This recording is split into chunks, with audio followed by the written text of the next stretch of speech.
Hello, this is Sandy, and I'm back at the Babylock Solaris working on my edge-to-edge project for this quilt. And I have made 3 other videos before this one. The first one, which I'll put a link to it somewhere in here, you'll see a message come up at the top, hopefully, if I remember to do it, which I have been pretty good about that. The first one is just setup, preparation, just some really quick comments about what I did before I started. The second video is where I actually embroidered frames 1 through 4, edge to edge. The third video is where I embroidered frame 5 and then 6, which is the far right side of the quilt, because there were a couple extra buttons that I wanted to go over with the viewers to make sure people understood how those keys were used. They're used for either increasing the size of the frame or decreasing it to make it fit in the right side of the quilt. So this is video 4, and I'm on actually the 3rd row. I did row 2 last night, and I figured I would do row 3 today and show you how I moved the fabric down in the hoop and then started stitching using those 2 marks that the machine made for us when we were embroidering the row above the one I'm working on today. It always makes those marks at the bottom, so we will have something to line up to shoot for in order for it to give the machine a good starting point to start stitching, so that things are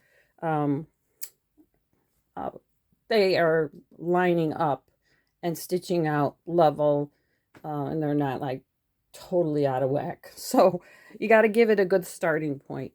So I shut down my machine, and so in that last video I also showed people, if you shut down your machine, how to get it restarted at the hoop where you left off. So I left off on hoop 12, so I'm starting on hoop 13.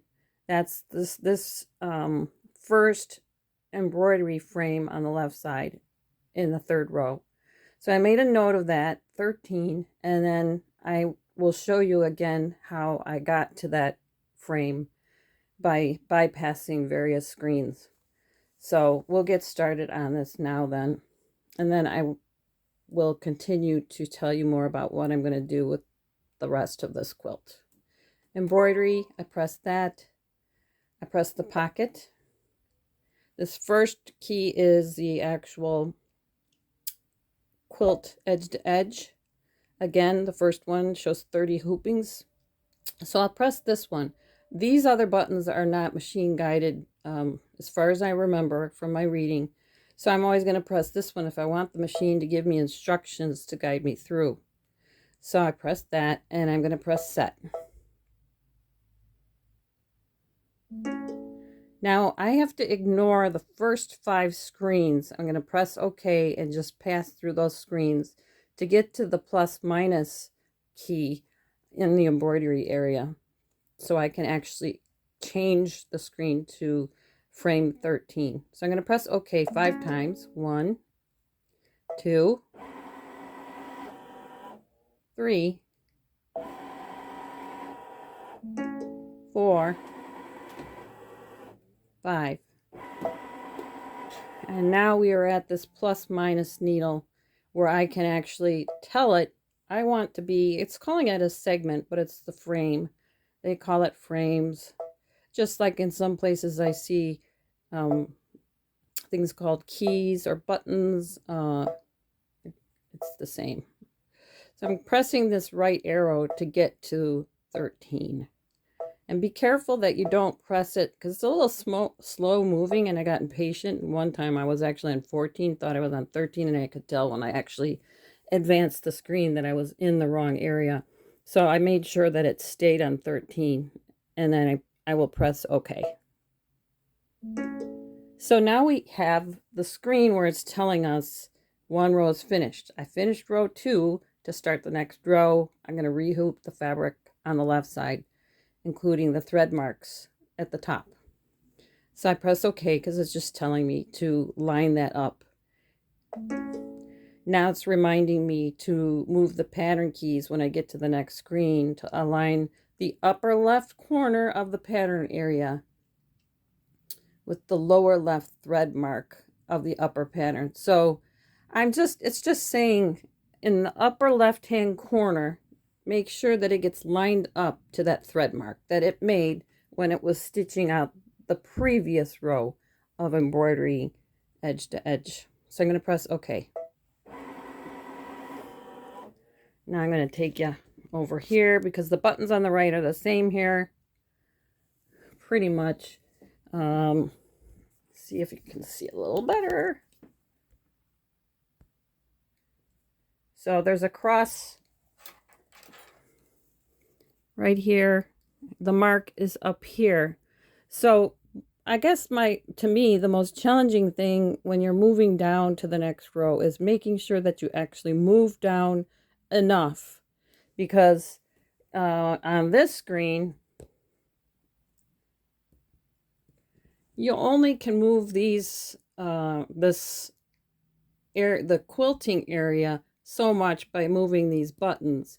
If you move it too much, you're going to get the knock knock sound, and so then you might have to manually move the fabric again to get it in the right area. So it just takes practice and patience.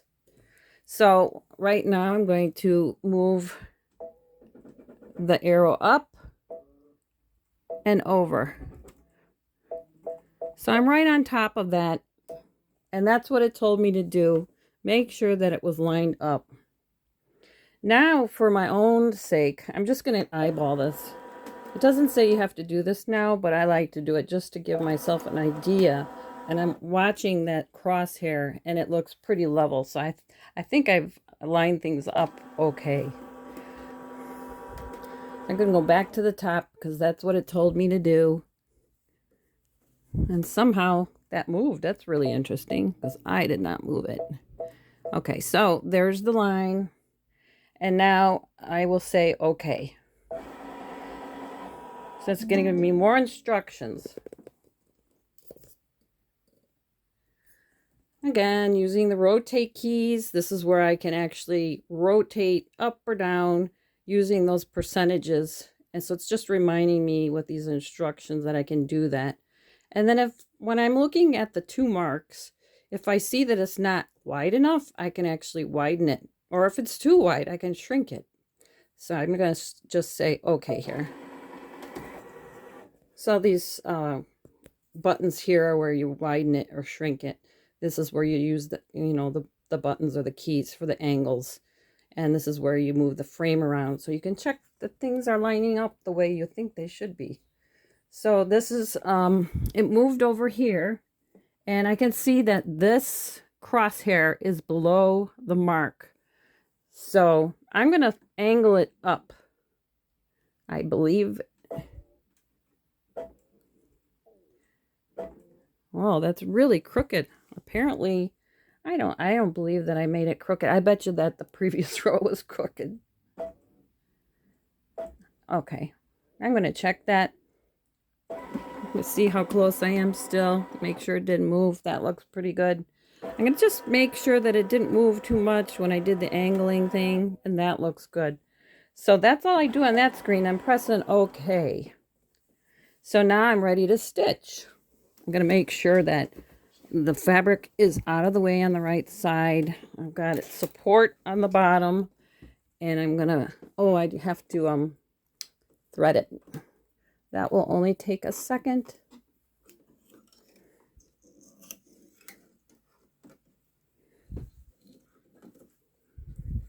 Hopefully this makes sense.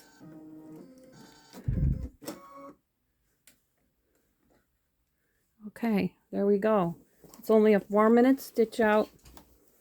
So I also am trying to keep it loose so that when it does do the stitching, it doesn't like get choked, and tug on the frame. This is loose enough on the right side. And I'm going to clip off this very long thread. There we go. Move you back a little bit.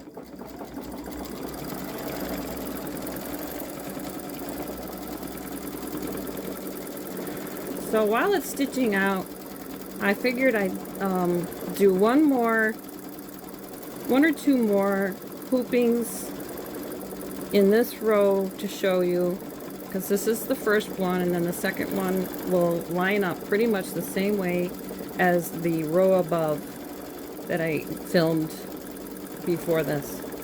That would be video 2, because you're just making sure that you keep an eye on where this stitching ends, over here somewhere, and then you move it through, the fabric through, and across to here, about, in my case, it's about an inch or inch and a half out, and from the top, I think I got it like an inch down. Those marks are about an inch or an inch and a quarter down.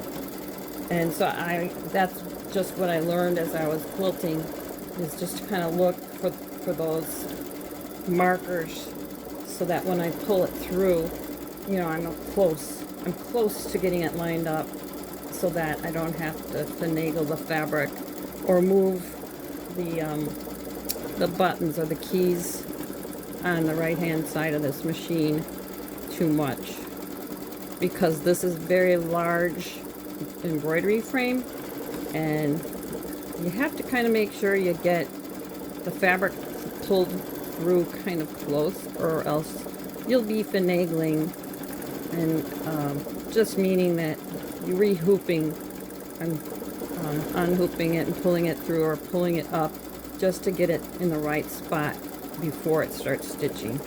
But you want to keep things level, or else, you know, it will look funny.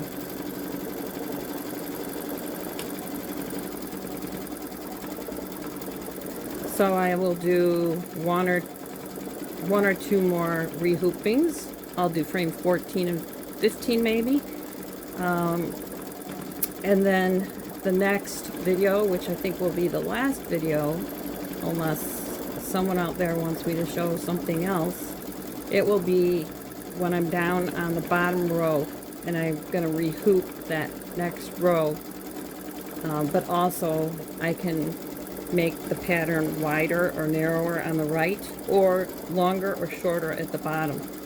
And so I figured I would show that part of the quilt. It's just a tad bit different than what we've been doing.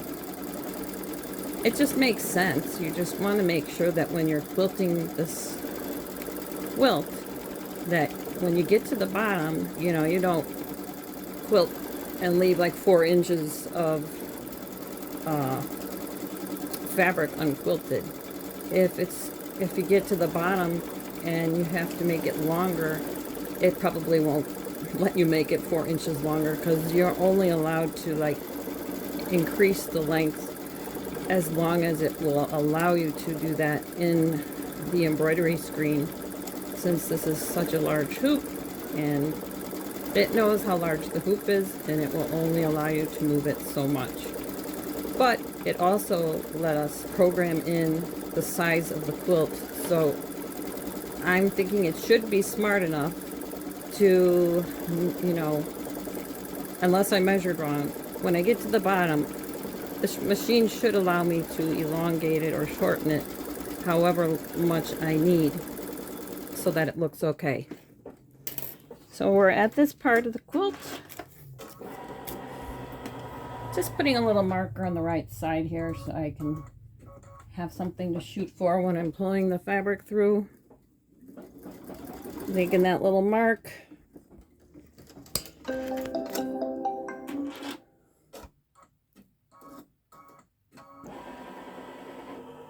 Okay, so here's where we left off, right here. And I have to pull this over to here and kind of keep it straight, because I want to keep everything parallel. I think I'm gonna, sometimes, you know, they say put this over the top, but I found sometimes that's kind of a pain. It hangs up your fabric, but maybe it's just because I haven't done it enough. So I'm going to just try and get myself in a good angle on this side so that I could pull things through evenly. That's always been my problem, is I will like wiggle the fabric up and down as I'm pulling it through, and that's why I'm always having to readjust it. So now I can take that off because I know about where I am, and I think based on the other rows I did, I think I have to be like 1.5 inches out. And I also make sure, hopefully you can still see, I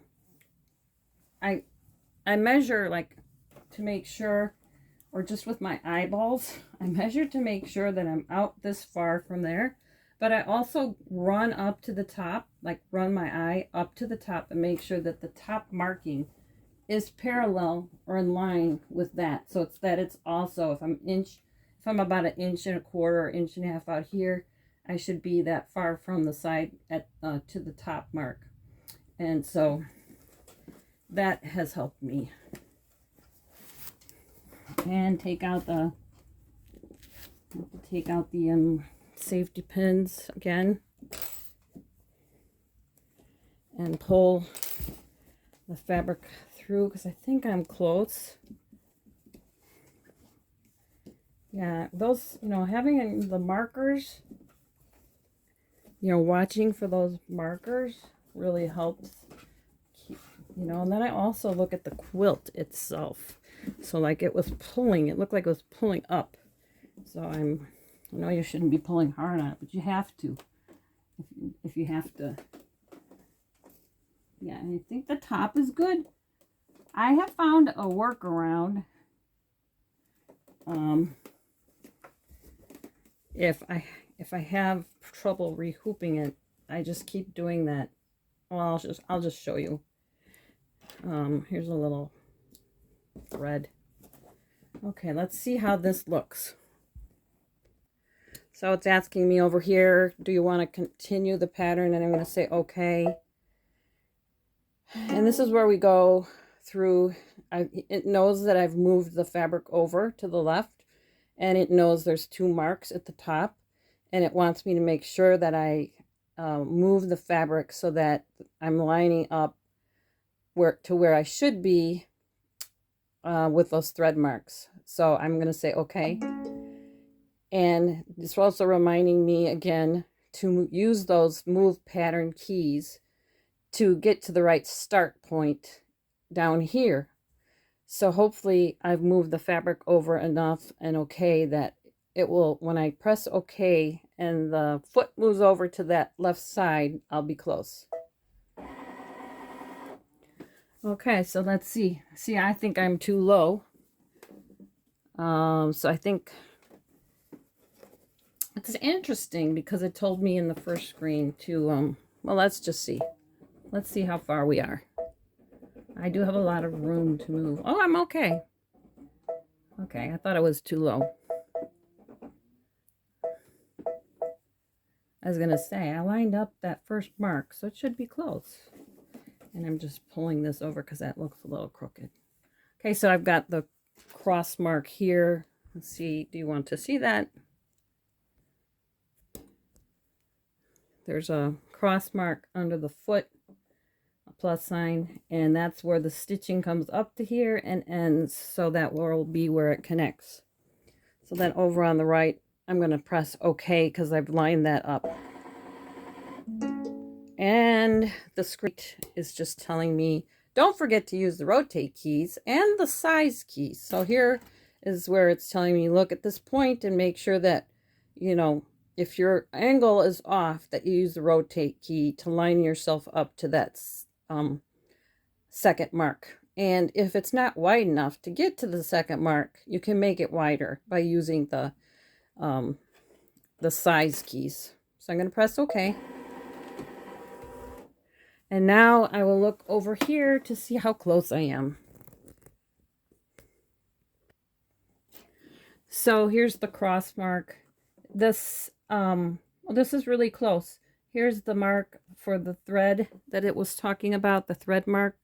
So I don't have to, I just have to angle it up a little bit because it's down below that mark. So my angle needs to go up. So I'm gonna press the 0.1 and get it to, it looks like that's as far as it will go. So it's so close to where it should be. I could actually tug on this fabric to pull it down snug, and we will be right there. So I'm gonna say okay. And I don't have to make it, well, I do have to make it a little wider. So I'm going to push the button or the key to actually make it a little wider so it lines right up. So now I can actually test this. Am I still okay over here? Yes. Am I still okay down here? Yes. Am I still okay there? And I'm going to be good. So I'm going to press OK. I'm just give that a little tug. One more little tug, and then give this the go ahead button. And we lined up. We are good to go. So this will take 4 minutes to stitch out. And since that went pretty well, I'll do one more row or one more frame. Embroidery frame. If you like what I'm doing with these videos, because I'm trying to do a little bit of each, but I'm really focusing on, I've done more machine embroidery lately, and I have so much more I want to do. I did buy some sweatshirts and t-shirts that I want to continue to work on that, because I'm trying to really study the needles and the stabilizer. That last sweater that I embroidered turned out really good, but I think I over stabilized it, and so I want to try it again on something else to see if by adjusting what I did makes it turn out just right. What's really cool is that I just finished washing that sweater and it's washing up beautifully, so I'm really happy with that. It's in my playlist under machine embroidery. The videos for this kind of work is under the Babylock Solaris Edge to Edge. So I'm hoping that after I get this done, I might have to do some more machine embroidery because I have some gifts to make. And then when I'm done with that, I'm going to move over to IQ scanning, because I want to, I know that you can't digitize like photos with this machine. It doesn't have the capability to like really fill in all the colors of a photo. Say if you scanned a photo of your dog or your mom or whatever, it doesn't know how to fill in all the colors and the shading and all of that. But it can do like clip art things. I've seen it do that. So I want to get into IQ scanning and learn all about that next, and then move into IQ designer from there. And I will always be throwing in machine embroidery in between all the things that I put out, you know, learning about all these things that I'm trying to share with you on my journey. But it's like machine embroidery is always going to be a fill-in because I just enjoy that so much. We're on minute 3. I definitely looked at the back of the quilt, because in the beginning I talked in video 1 about how in my previous quilt I used 505 adhesive spray to adhere the front pieced part of the quilt to the batting, and then again I used it to adhere the back part to the batting, and it worked really well when I did that, when I did the edge to edge on that quilt. This one I'm just using, I did work really hard to make sure that I smoothed out both sides. the front and the back against the batting, and while doing that I used safety pins to like 100 safety pins to hold it all together, the sandwich. These kind of safety pins, the crooked ones, so that it's easier on your finger. And it's turning out just fine. I'm not having any problems with, bunching in the back or anything like that. I put the tape where the machine left off just to help me to visually pull the fabric across. It just helps me. Now I'm going to move you back because I'm going to have to pull this through one more time to show you one more frame of embroidery. I'm going to move this up. And I'm going to like roll it and try to pull it across straight.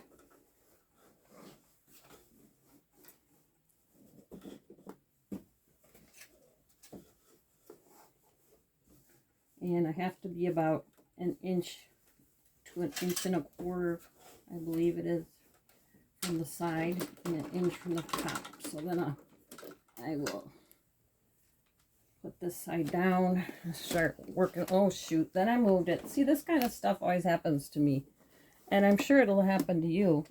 But if you keep in your brain that, those markers, those mental markers, like starting over here and at the top, I have to make sure that I'm about an inch or inch and a quarter to an inch and a half from the top. And from the side, oh, there's a safety pin.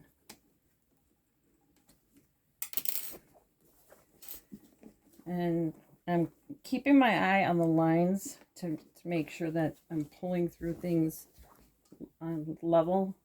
I'm taking this off. I'm way, way, way over. That's not an inch and a half from the edge. See, this is where, if you can, you're probably going to be better at this than me, but pull it through more. I guess I can feel the edge of the frame, and that's about an inch and a half there.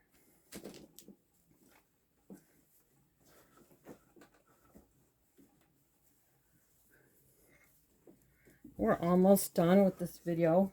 I just wanted to do another frame for you.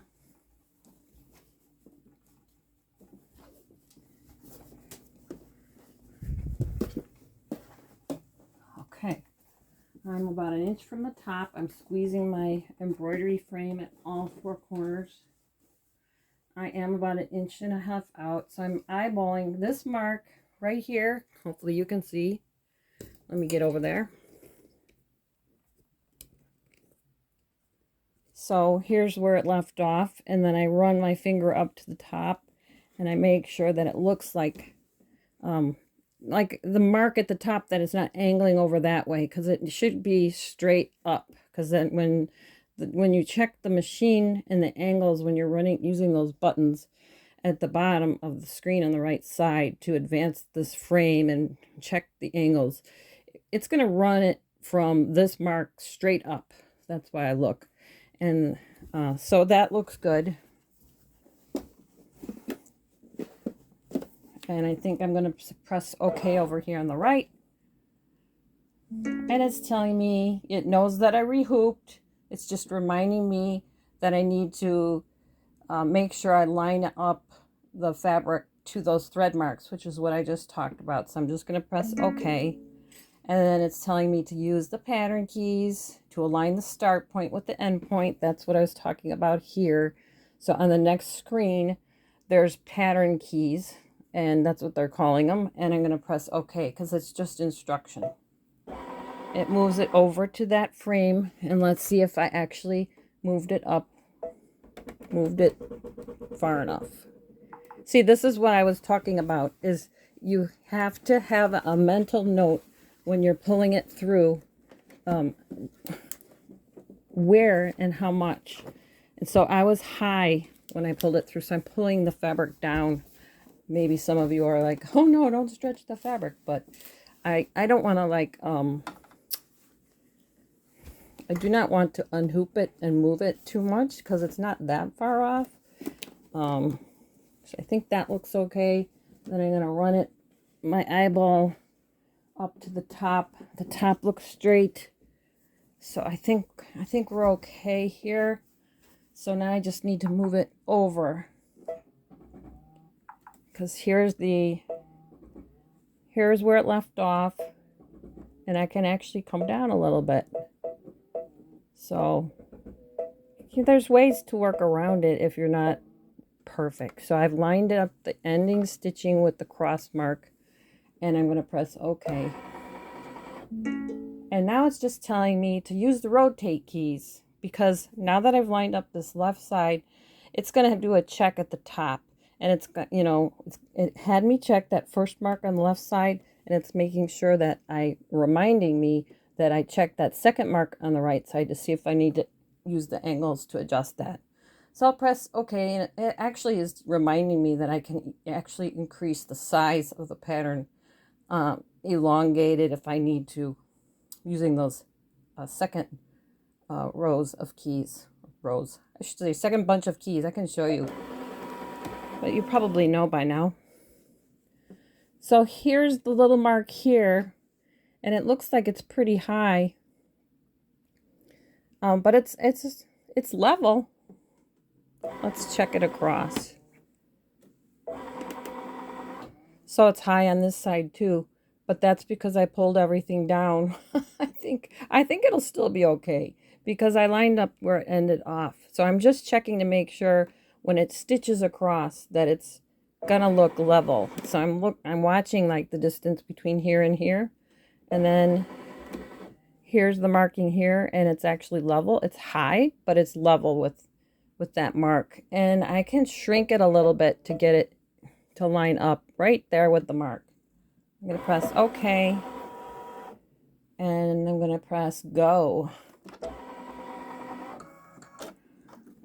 So the important thing to me is making sure that this ending stitching matches up to the beginning stitching of this new frame. And then when you're lining up those two marks at the top, they're not going to, a lot of times they're not going to be exact. That's just my experience. But as long as it's straight across, if you can be above it, because you're lining up this, and if your two marks, if your foot is above those two marks, it shouldn't be, but it has been. It's been okay for me. So it's just going to be probably trial and error, and just lots of practice makes perfect. And hopefully that makes sense.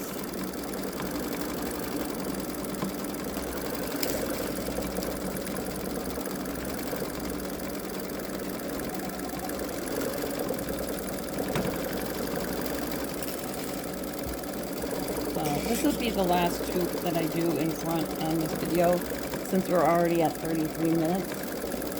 And I'll keep going, and I'm just going to keep doing what I've been doing. When this is done, I'm going to put my little tape there. I'm going to try to roll it across so that I can keep like the tape coming across like that and ending about right there, about 1.25 inches, 1.5 inches from the right side. At the top, I have to make sure I keep an eyeball on that. Yeah, it's about 2 inches from the top, both of those marks. So when you're doing it, you can just make your own marks, and when you pull it through, you can watch your own marks. I know that if I had a Babylock hoop that has the magnetic pieces on the top and the bottom, it would be easier to pull it through, because you take off the two sides, like I was telling you in my earlier videos for this project.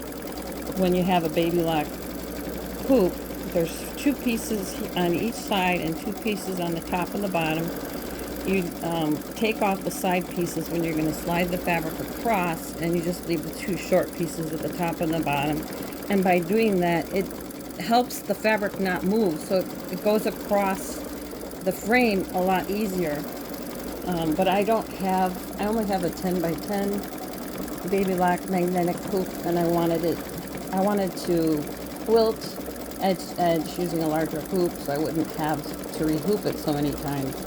Someday I might get one of those larger hoops, but I'm kind of new to piecing and quilting. I started last fall, and I've always sewn, I've always done all kinds of crafts, but quilting and piecing was new to me, so I'm not sure how much I'm going to do. I do have several kits that I want to work on, and I will have to do edge to edge on those kits, so I will be doing more, but after that we'll see how much I love it if I continue to do it. So far I really do like it. I really love the learning process.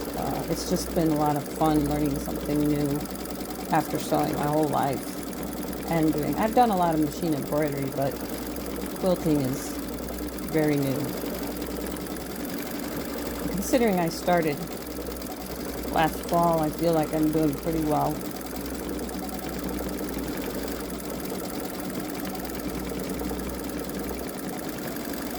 Yeah, these magnetic hoops are not cheap.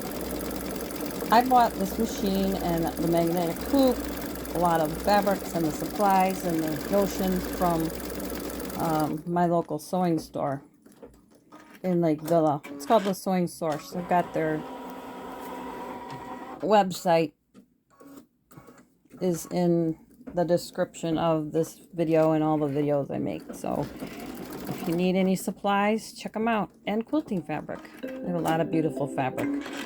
So now this is the end of this frame. I'm going to end the video and I'm going to continue quilting this till I get to the end.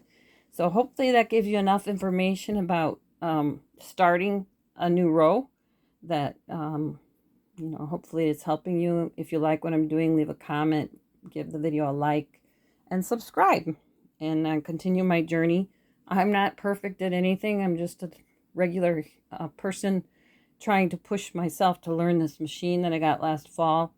And this also helps me too when if I need to go back and remember how I did something. So there's a second set of edge to edge quilting videos that I have out there with a rusty kind of colored quilt. And in that group of videos, there's like all the tips and tricks that I learned after doing that whole first quilt. And I'm using them in this, making this first, doing the edge to edge on this quilt, the second one on the machine. And so I haven't really learned any more new things since I've done that one. So that tips and tricks video should be helpful. And I made it separate and outside of all the videos I made while I was actually sewing out all the frames, the embroidery frames, because I thought that way I could go right to it. And if anybody else needs help, they can go right to it. So check out those videos and you can tell by the way it's named which one it is.